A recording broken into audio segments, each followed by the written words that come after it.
السلام علیکم ورحمۃ اللہ وبرکاتہ۔ ایشیا کے عظیم دینی درسگاہ مادر علمی دارالعلوم دیوبند سے ابھی بڑی خوشکن خبر موصول ہوئی ہے، جس کو سن کر قلب و جگر فرحت و انبساط، ابتہاج و شادمانی سے جھوم اٹھے گا۔ جی ہاں ناظرین، یہ خبر دارالعلوم دیوبند سے محبت رکھنے والے متعلقین و متوسلین کے لیے ایک بیش بہا تحفہ فراہم کر رہی ہے۔ ناظرین، جیسا کہ آپ کو معلوم ہے کہ یہ وقت تعلیمی سال کا بالکل اختتامی وقت چل رہا ہے، اسی بیچ یہ خبر موصول ہوئی کہ آج بروز جمعرات 13 رجب المرجب 25 جنوری کو دارالعلوم دیوبند کے احاطے میں ایک اجلاس عام منعقد ہو رہا ہے۔ جی ہاں، جس کے اندر مادر علمی دارالعلوم دیوبند کے باوقار شیخ الحدیث مفتی ابوالقاسم صاحب نعمانی بعد نماز عشاء طلبہ دور حدیث کو رسالۃ الاوائل کا درس دیں گے۔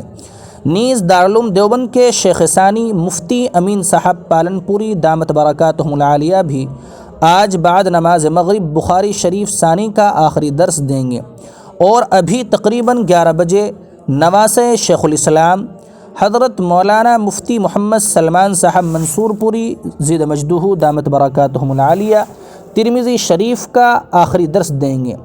تو آپ حضرات سے درخواست اور گزارش کی جاتی ہے کہ اگر آپ بھی ان پربہار ساعات و لمحات کا حصہ بننا چاہتے ہوں تو جلد از جلد دیوبند اور دارالعلوم دیوبند کا رخ کریں اور تشریف لا کر یہ سعادت دارین حاصل کریں۔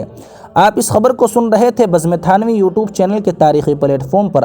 اگر آپ کو ہمارا یہ پلیٹ فارم پسند آتا ہو تو آپ ہمارے اس چینل کو سبسکرائب ضرور کر کے رکھیں، کیونکہ اس چینل پر بر وقت خبروں کو نشر کیا جاتا ہے۔